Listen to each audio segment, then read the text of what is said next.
இந்த சினைப்பை நீர்க்கட்டி அப்படிங்கிற வார்த்தை வந்து ரொம்ப எங்கேயோ ஒரு இடத்துல தான் கேள்விப்பட்டிருப்போம். நிறைய பேருக்கு வந்து இந்த பாலிசிஸ்டிக் ஓவேரியன் டிசீஸுங்கிறது வந்து பற்றியே பெண்களுக்கு தெரியாத காலமெல்லாம் இருந்துச்சு. ஆனால் இன்றைக்கு ஒரு 10 நோயாளிகள் வந்து பெண் மருத்துவரை வந்து பார்க்குறாங்க. தங்களுடைய மாதவிடாய் பிரச்சனைக்கோ இல்லை குழந்தை பேர் தள்ளிட்டே போகிறது அப்படிங்கிறதுக்காக பார்க்க போனாங்கன்னா 4 பேர் 5 பேருக்கு இந்த பிசிஓடி அப்படின்னு சொல்லக்கூடிய ஒரு சினைப்பை நீர்க்கட்டி நோய் வந்து இருக்கிறத வந்து பார்க்குறோம். ஏன் இவ்வளவு தூரம் சினைப்பை நீர்க்கட்டிகள் கூடியிருக்கு அப்படின்னு பார்த்தா சின்ன வயசு முதலே அவங்கள்ட்ட இருந்த உணவு பிரச்சனைகள் தான் ஒரு முக்கியமான ஒரு காரணம். இன்றைக்கு குழந்தைகள் சாப்பிடக்கூடிய உணவுகளில் மிக அதிக அளவில் இனிப்பு சேர்க்கப்படுது. குழந்தைகள் வந்து இனிப்புக்கு பொதுவாகவே வந்து விரும்புகிறவங்க அப்படிங்கிறதுனால அவர்களுடைய ஃபன் ஃபுட்டாக இருக்கட்டும், அவங்களுடைய ஸ்நாக்ஸாக இருக்கட்டும், இல்லை அவர்களுடைய அன்றாட உணவுகளாக இருக்கட்டும், எல்லாத்துலேயும் நிறைய இனிப்பு சேர்றது ரொம்ப ரொம்ப முக்கியமான ஒரு காரணமாக பார்க்கப்படுது. சரி, இது ஏன் இந்த பாலிசிஸ்டிக் ஓவரியன் டிசீஸ்னால் எப்படி இருக்கும், என்ன மாதிரி அதனுடைய குறிகுணங்கள் இருக்கும்னு பார்த்தோம்னா, இந்த மாதவிடாய் வந்து 28 நாளைக்கு ஒரு முறை இல்லைன்னா 30 நாளைக்கு ஒரு முறை வந்து நிகழ்ந்து கொண்டு வரணும். அப்படி வரக்கூடிய நிகழ்வு ஏதாவது ஒரு காரணத்தில் ரொம்ப தள்ளி போகிறது, 40 நாள் 45 நாள் அப்படி சீரற்று போகும் பொழுது மருத்துவரை அவர்கள் பார்க்க வராங்க.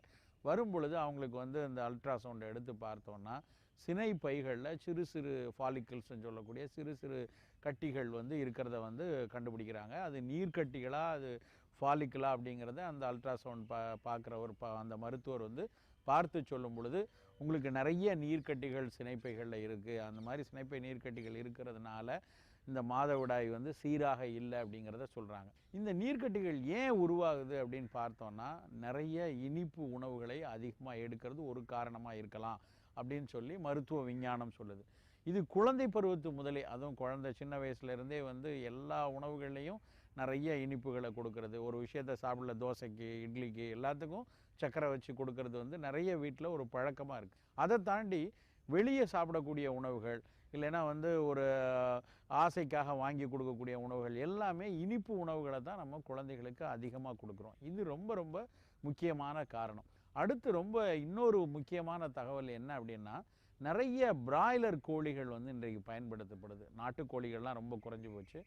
கறி சிக்கன் எடுக்கணும் அப்படின்னாலே நம்ம கிடைக்கிறது வந்து பிராய்லர் சிக்கன் தான் கிடைக்குது. இந்த பிராய்லர் சிக்கனை அதுவும் பெண் குழந்தைகள் அதிகமாக விரும்பி வாரத்துக்கு 3 நாள் 4 நாட்கள்னு இந்த பிராய்லர் கோழிகளை எடுக்கிறதும் இந்த சீக்கிரமாக பூப்படைகிறதுக்கும் இந்த நீர்க்கட்டிகள் வருவதற்கும் ஒரு காரணமாக இருக்குமோ அப்படின்னு சொல்லி மருத்துவ விஞ்ஞானம் சொல்லிட்டு வராங்க. இன்னொரு முக்கியமான காரணம் என்ன அப்படின்னா, நார்ச்சத்துள்ள உணவுகளை அதிகமாக எடுக்காமல் இருக்கிறது. முன்பெல்லாம் வந்து நிறைய கீரை காய்கறிகள் பழங்கள் அன்றாட உணவில் இருந்தது.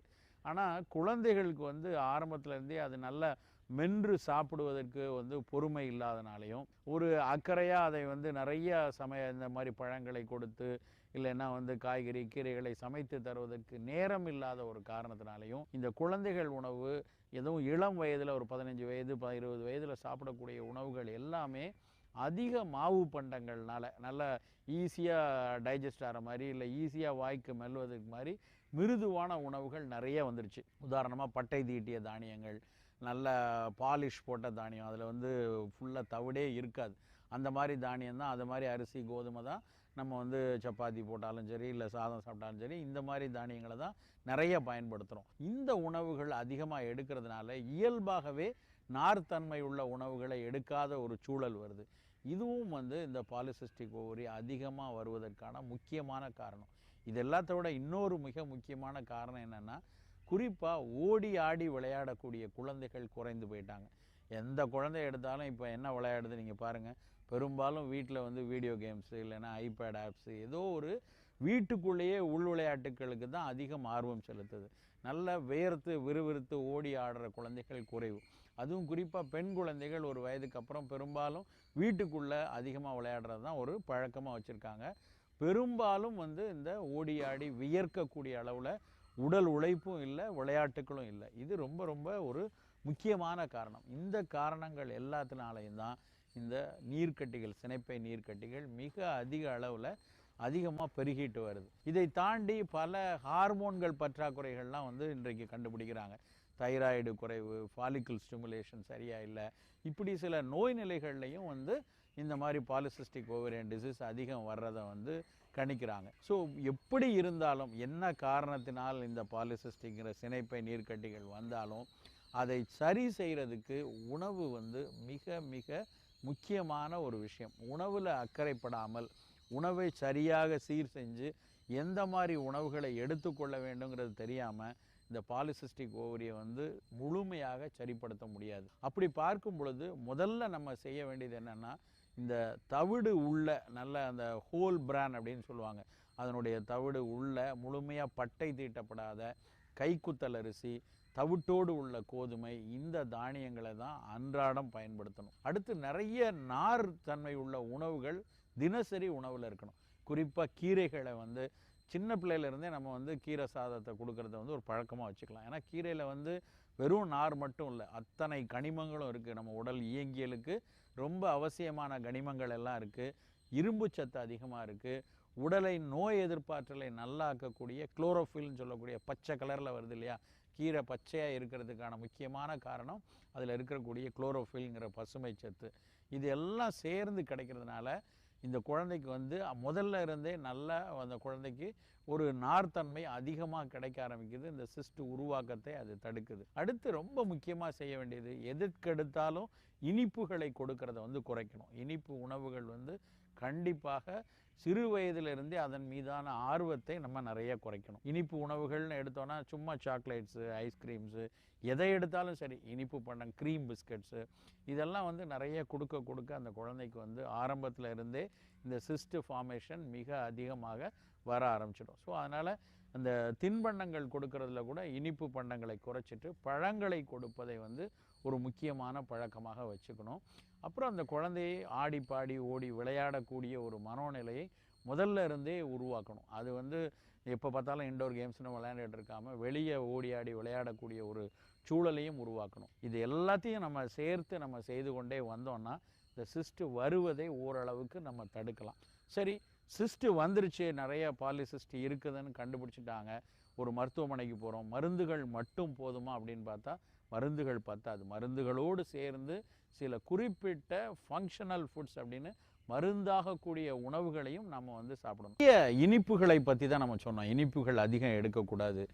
அதில் ஒரு குறிப்பாக ஒரு விஷயம் என்னென்னா, சர்க்கரை நோய்க்கு எப்படி நம்ம வந்து உணவு கட்டுப்பாடோடு இருப்போமோ, சர்க்கரை நோயாளின்னு தெரிஞ்சாச்சுன்னா இனிப்பு மேலே எப்படி ஒரு வெறுப்போட இனிப்புகள் வேண்டாம், எந்த இடத்துலையும் எடுக்கக்கூடாதுன்னு இருக்குமோ, அதுபோல் இந்த மாதிரி பாலிசிஸ்டிக் ஓவேரியன் டிசீஸ் இருக்கிறவங்க இருக்கணும். அதுதான் ரொம்ப பாட்டம் லைன். இது என்ன சார், இது வந்து நீரிழிவு நோய்க்கு தான் வந்து சுகரே கம்ப்ளீட்டாக எடுக்கக்கூடாதுங்கிறாங்க, நீர்க்கட்டிகளில் ஏன் அப்படின்னு சொன்னால், பல ஆய்வுகள், இன்றைக்கு நவீன உணவியல் ஆய்வுகள் எல்லாமே வந்து இந்த சினைப்பை நீர்க்கட்டிகள் இருக்கிறவங்க, பாலிசிஸ்டிக் ஓவேரியன் டிசீஸ் இருக்கிறவங்க கண்டிப்பாக வந்து லோ கிளைசிமிக் உணவுகளை எடுக்கணும் அப்படின்னு சொல்லி உறுதிப்படுத்தியிருக்காங்க. லோ கிளைசிமிக் உணவுகள் அப்படின்னா என்ன அப்படின்னா, நம்ம வந்து ரத்தத்தில் நம்ம சர்க்கரை உடம்போடு ரத்தத்தில் கலக்கிற ஸ்பீடை வந்து கணக்கிடுறாங்க. இப்போ உதாரணமாக ஒரு நல்ல 1 டம்ளர் தண்ணியில் 2 ஸ்பூன் சுகரை கலந்து நம்ம குடித்தோம் அப்படின்னா 20 நிமிஷம் 30 நிமிஷத்தில் அந்த 2 ஸ்பூனில் இருக்க கிட்டத்தட்ட ஒரு 12 கிராம் சர்க்கரை இருக்குதுன்னு வச்சுக்கோங்களேன். அது ஒரு 30 நிமிஷத்துல எல்லாம் ரத்தத்தில் முழுமையாக 100% கலந்துரும். இதே வந்து உருளைக்கிழங்கை நல்லா தோலெல்லாம் சீவிட்டு நல்லா வேக வச்சு அதை வந்து நம்ம வந்து வேக வச்சு அதை சாப்பிட கொடுத்தோன்னா அதுவும் வந்து ஒரு கிட்டத்தட்ட ஒரு 3/4 மணி நேரத்தில் 90-95% ரத்தத்தில் சர்க்கரையாக மாறி கலந்துரும்.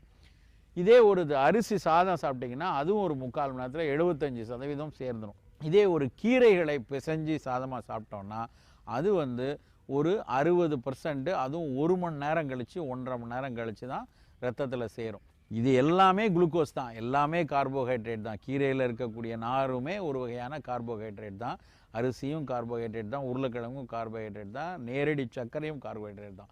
ஆனால் இவை எல்லாம் உடம்பில் கலக்கிற ஸ்பீடு ரொம்ப முக்கியம். அந்த ஸ்பீடை தான் வந்து கிளைசிமிக் இண்டெக்ஸ் அப்படின்னு கணக்கிடுறாங்க. எந்த பொருள் மிக மெதுவாக நீடித்து உடம்புக்குள்ளே கலக்கிறதோ, ரத்தத்தில் அந்த சர்க்கரையை கலக்க வைக்கிறதோ, அந்த உணவுப் பொருளை லோ கிளைசிமிக் இண்டெக்ஸ் உள்ள பொருட்கள் அப்படின்னு சொல்லி பட்டியலிடுறாங்க. அப்படி இருக்கிற பட்டியலில் ரொம்ப முக்கியமானது பட்டை தீட்டாத கைக்குத்தல் புழுங்கல் அரிசி அதில் ஒன்று. அது மாதிரி பட்டை தீட்டாத தவிடு நீக்கப்படாத கோதுமைகள் அதில் ஒன்று. கீரைகள், இது மாதிரி டைஜஷனுக்கு கொஞ்சம் நேரம் ஆகக்கூடிய உணவுகள் எல்லாமே இந்த லோ கிளைசமிக் உணவுகள் அப்படின்னு சொல்கிறாங்க. அந்த உணவுகளை தான் நம்ம வந்து அன்றாடம் இந்த சினைப்பை நீர்க்கட்டிகள் இருக்கிறவங்க தேர்ந்தெடுக்கணும். எது வேகமாக ஃபாஸ்ட்டாக அப்சார்ப் ஆகிறதோ அதை வந்து முடிஞ்ச வரைக்கும் அவாய்ட் பண்ணிடணும். அப்படி பார்த்தீங்கன்னா நல்ல மைதா மாவில் செய்த நானோ பரோட்டாவோ கண்டிப்பாக எடுக்கக்கூடாது. நல்ல பச்சரிசியில் செய்த பொங்கல் அவ்வளோ தூரம் நல்லதில்லை. அப்போ எது எடுத்துக்கலாம் அப்படின்னு பார்த்தீங்கன்னா, ஒன்று நல்ல கைக்கூத்தல் புழுங்கல் அரிசியை எடுத்துக்கலாம். அது மாதிரி நிறைய அரிசி ரகங்கள் பாரம்பரிய அரிசிகள் குழி அடிச்சான்னு சொல்கிறாங்க. அது மாதிரி பல அரிசிகள் இருக்குது. அந்த அரிசி ரகங்கள் அதுவும் பிற வண்ணத்தோடு சிவப்பு கலரில் நல்ல பழுப்பு நிறத்தில் இல்லைன்னா வந்து கருப்பு நிறத்தில் உள்ள பாரம்பரிய அரிசி ரகங்களை அன்றாட உணவுக்கு வச்சுக்கலாம். இது ஒரு பாயிண்ட்டு. ரெண்டாவது என்ன அப்படின்னு சொல்லியாச்சுன்னா, சிறுதானியங்களை வந்து முதல்ல இருந்தே சின்ன வயசுல இருந்தே ஒரு 16-17 வயசில் கரெக்டாக மாதவிடாய் சரியாக இல்லை அப்படின்னு தெரிய வருது, பாலிசிஸ்டிக் ஓவரின்னு உங்கள் மருத்துவர் சொன்னாங்கன்னா, சிறுதானியங்களை வாரத்துக்கு 2-3 நாட்களாவது எடுத்துக்கொள்ளணும்.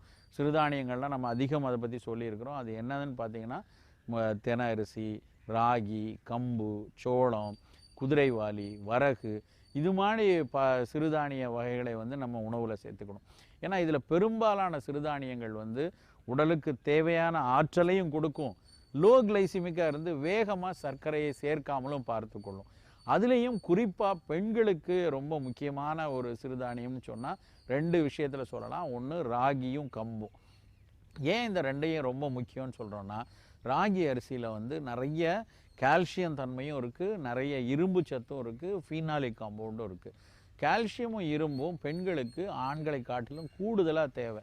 ஒவ்வொரு உரை மாதவிடாய் சமயத்துலேயும் அவங்க வந்து இரும்பு சத்தை இழக்கிறாங்க. கால்சியம் சத்து இயல்பாக பெண்களுடைய எலும்புகள் உறுதிப்படுவதற்கு ரொம்ப முக்கியமாக தேவை. அந்த ரெண்டும் நிறைய உள்ள ராகியை வந்து நம்ம ஏதாவது உப்புமா மாதிரியோ இல்லை ராகியை தோசை மாதிரியோ இல்லை ராகி கஞ்சி ஏதாவது ஒரு வகையில் வந்து உணவில் தொடர்ச்சியாக எடுத்துகிட்டு வர சொல்லலாம். கம்பையும் அதே மாதிரி பஜ்ரா ரொட்டி இல்லைன்னா கம்பங்கூழ் இது மாதிரி ஏதாவது ஒரு உணவுகளாக எடுத்துக்கொள்ளணும். பொதுவாக இந்த மாதிரி சிறுதானியங்களை கூழாக எடுத்தோன்னா அது வேகமாக அப்சார்ப் பண்ணும். அப்படி கூழாக எடுக்காமல் ரொட்டி மாதிரி, தோசை மாதிரி, உப்புமா மாதிரி எடுத்துக்கிட்டோம் அப்படின்னா அவை அப்சார்ப் பண்ணுற ஸ்பீடு வந்து கொஞ்சம் மெதுவாக இருக்கும். அதனால் சிறுதானியங்களை அன்றாட உணவாக வைத்து கொள்ளணும். எப்பெல்லாம் வந்து ஒரு ஃபன் ஃபுட்டாக ஒரு வயிறுக்கு ஏதாவது நொறுக்காக சாப்பிடலாம், நொறுக்கு தீனிகளாக எடுக்கணும்னு தோணுதோ அப்போ வந்து பெரும்பாலும் பழ துண்டுகளை எடுக்கிறது நல்லது. பழங்களை பற்றி சாப்பிடணுன்னாலே முதல் தேர்வு வந்து பழ துண்டுகள் தான்.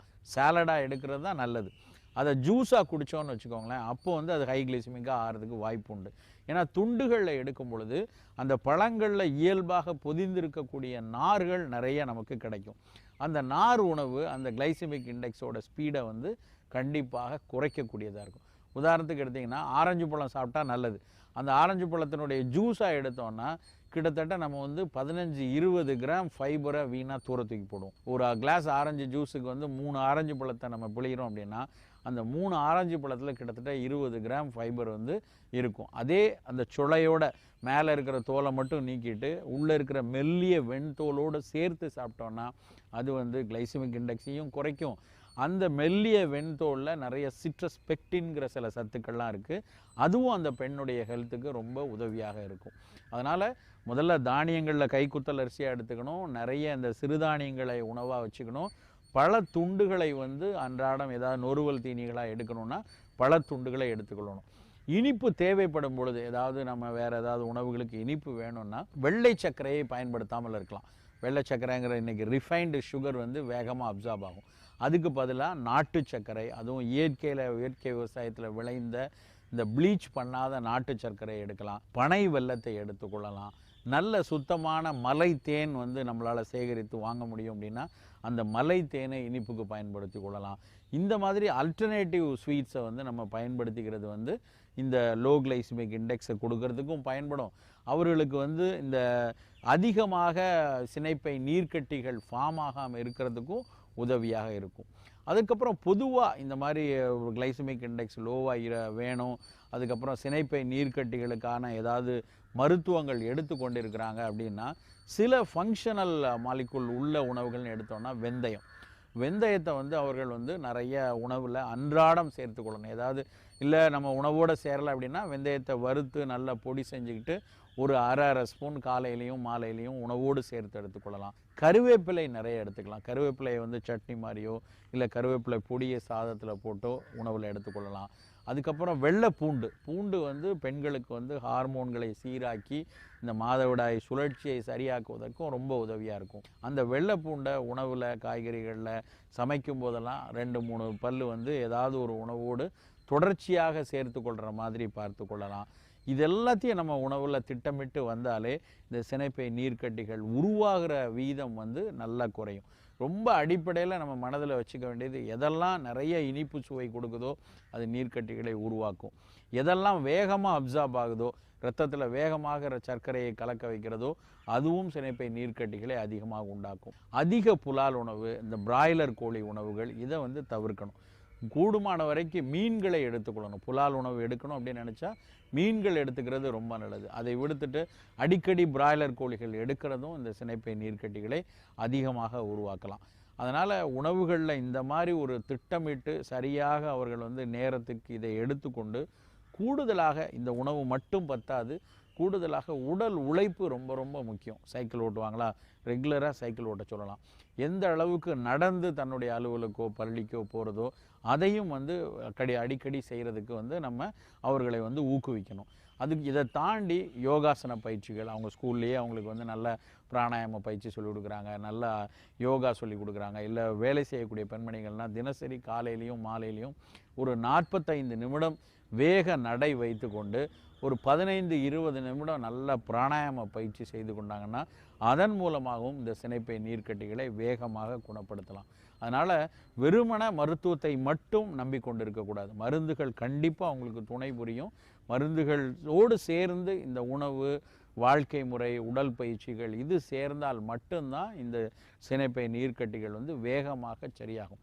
இன்னொரு ரொம்ப ரொம்ப முக்கியமான விஷயம் வந்து என்னென்னா, சினைப்பை நீர்க்கட்டிகள் இருந்தும் மாதவிடாய் சுழற்சி மிகச் சரியாக வந்து கொண்டிருந்ததுன்னா ரொம்ப பயப்பட வேண்டியதில்லை. ஏன்னா இப்போ நிறைய பேர் வந்து பாலிசிஸ்டிக் ஓவரினாலே ஐயோ இதனால் எனக்கு குழந்தை பேர் இல்லாமல் போயிடுமோ, இது தவறாயிடுமோ அப்படின்லாம் பயப்படுறாங்க. அப்படியெல்லாம் வந்து பயம் கொள்ள வேண்டியதில்லை. மாதவிடாய் சுழற்சி சரியாக இல்லைன்னா அதை சீர்படுத்துவதற்கு நம்ம இந்த உணவு, இந்த விஷயங்கள் எல்லாமே அவர்களுக்கு துணை புரியாக இருக்கும்.